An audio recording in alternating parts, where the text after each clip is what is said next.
এই প্রবণতাটা আজকে নতুন না। এর কারণটা কি? আমরা যদি এর গভীরে যাই আমরা দেখব এর একটা গভীর কারণ আছে, যেটা আমরা একটু চিন্তা করলে বুঝতে পারব। আমাদের সমাজ থেকে নিচ থেকে দুইটা মৌলিক জিনিস তৈরি হচ্ছে। দেখবেন আমাদের সমাজে প্রত্যেক পাড়ায় মহল্লায় মসজিদ আছে, মক্তব আছে, মাদ্রাসা আছে, নুরানি আছে, ইসলামী সাহিত্য আছে, কোরআন আছে, হাদিস আছে, তাফসির আছে। এর উপর ভিত্তি করে গজল আছে, হামদ আছে, নাত আছে, ইসলামী নাটক, ইসলামী জলসা, ওয়াজ মাহফিল। এই যে একটা বিরাট সাংস্কৃতিক ইনপুট,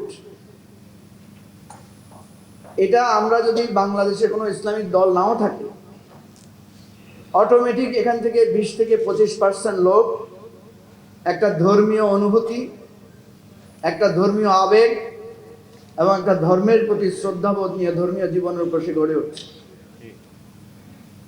এটা আজকে এই 1-2 দিনের ব্যাপার না, এটা শত শত বছরের সিলসিলা এবং এটা ক্রমশ বাড়ছে।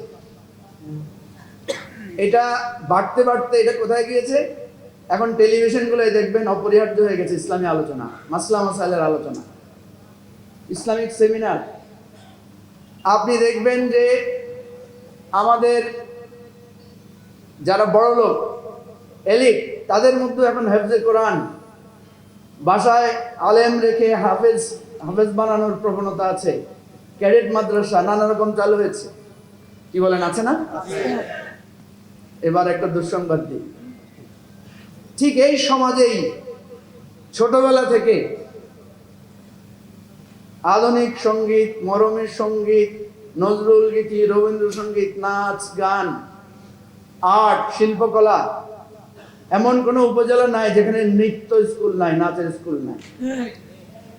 এমন কোনো স্কুল নাই যেখানে আর্ট শেখানো হয় না, যেখানে বাৎসরিকভাবে নাট্য অনুষ্ঠান হয় না, গানের অনুষ্ঠান হয় না, পহেলা বৈশাখ হয় না। এইটা বাড়তে বাড়তে সমাজ, সংস্কৃতি, টেলিভিশন, মিডিয়ার, আপনার ফিল্ম, এটা একটা সেক্টর, এটা একটা ইন্ডাস্ট্রি আকারে গড়ে উঠেছে। বাংলাদেশে যদি কোনো রাজনৈতিক দল বা প্রগতিশীল চর্চা নাও থাকে, তাও আপনি দেখবেন সমাজের 20 থেকে 25% মানুষ এই চেতনায় গড়ে উঠছে, যারা মনে করে যে ধর্ম হচ্ছে আমাদের প্রগতির অন্তরা। আমি কি ভুল কিছু বললাম? এই যে 25% আর 25% মুখোমুখি দাঁড়িয়ে যাচ্ছে আমাদের সমাজ থেকে, এই দ্বন্দ্ব আমাদের নিচ থেকে উঠে আসছে, এই দ্বন্দ্ব। সেই জন্য আপনি দেখবেন যারা ইসলামকে এখান থেকে দূরীভূত করতে চায়, যারা মুসলমানিত্বকে মুছে দিতে চায়, তারা তাদের আন্তর্জাতিক প্রভুর সমস্ত শক্তি, সমস্ত অর্থ ব্যয় করেও এখন পর্যন্ত তারা সফল হতে পারে নাই। সেখানে আমরা অনেক লড়াই করেছি, একটা লড়াই আমরা বিজয়ী হয়েছি, হারাতে পারে নাই। যখন দেখা গেছে যে প্রত্যেকটা ইউনিটি ভর্তি পরীক্ষায় মাদ্রাসার ছাত্ররা প্রথম হয়, দ্বিতীয় হয়, তাহলে লড়াই কোনটা বেশি মজবুত? এই যে আমি মেধার স্বাক্ষর রাখলাম, এটা কিন্তু তারা মোকাবেলা করতে পারে নাই, এটা দিয়ে আমি তাদেরকে হারিয়েছি। সেজন্য আমাদের যে 5ই মে যেই নারকীয় হত্যাকাণ্ড হয়েছে, আমি সেই মামলার একজন সাক্ষী।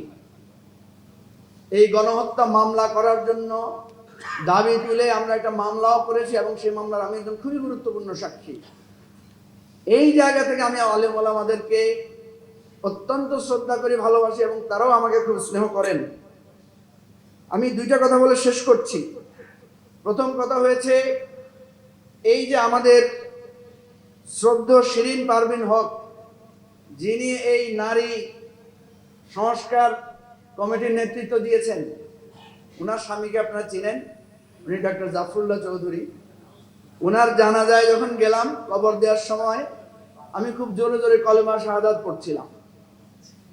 তো সেখানে অর্ধেক পুরুষ অর্ধেক নারী, মানে এটা কিছু মাইন্ড করেন না, আমি এটা বলছি কারণ আমাদের বোঝার জন্য, কারণ সবাই তো একদিকে আলোচনা করছে, আমি একটু ভিন্ন মাত্রা আলোচনা করছি, রাগ করতেছেন না তো? আমি জোরে জোরে যখন কলেমা শাহাদাত করছিলাম, তখন আশেপাশে সবাই আমার দিকে তাকাচ্ছিল। একটু পরে দেখলাম আমার সাথে আরো 5-7 জন এসে কলেমা শাহাদাত পড়া শুরু করলো। কিছুক্ষণ পরে দেখলাম মহিলারা সবাই মাথায় কাপড় দিয়ে দিল, এবং আরো অনেককে দেখলাম একই সাথে সাথে কলেমা শাহাদাত পড়ছে। এবং যারা কলেমা শাহাদাত পড়ছে তাদের মুখের দিকে আমি অনেককে তাকিয়ে দেখলাম তারা শুদ্ধভাবে কলেমা শাহাদাত পড়তে পারছেন না। আমার খুব অন্তরে কষ্ট লাগলো যে এটা আমাদের সমাজ সংস্কৃতি। প্রতিনিয়ত আমরা মানুষকে দাফন করি, কবরস্থ করি, সেখানে কিন্তু আমরা মোনাজাতও করেছি, এবং নারী পুরুষ একসাথে মোনাজাত করেছে। এটা সেখানে সেটা ভিন্ন পরিবেশ, সেটা অন্য জিনিস। আমি যে কথাটা বলতে চেয়েছি, আমাদেরকে জ্ঞান এবং বিজ্ঞানের মাধ্যমে যোগ্যতা দিয়ে এই যে আজকে একটা সুন্দর পেপার এখানে হাজির করা হয়েছে, এইভাবে বুদ্ধিবৃত্তিক মোকাবেলা করতে হবে। আমি আজকে এই মঞ্চে দাঁড়িয়ে চ্যালেঞ্জ দিচ্ছি, যারা এই সংস্কার কমিশনের রিপোর্ট তৈরি করেছেন, আপনাদের সাথে ওপেন বিতর্ক হবে।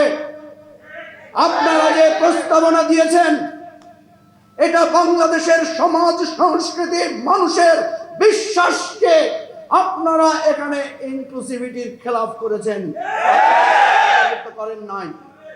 সুতরাং আপনাদের এই নীতিমালা, ওইটাকে সংস্কার করতে হবে, ওইটাকে পরিবর্তন করতে হবে, ওইটাকে আবার রিভিউ করতে হবে। বিতর্কের আহ্বান নেন, বিতর্ক করেন। খুব লাস্ট একটা কথা বলে শেষ করছি, ভিক্ষাবৃত্তি কোনো পেশা হতে পারে না।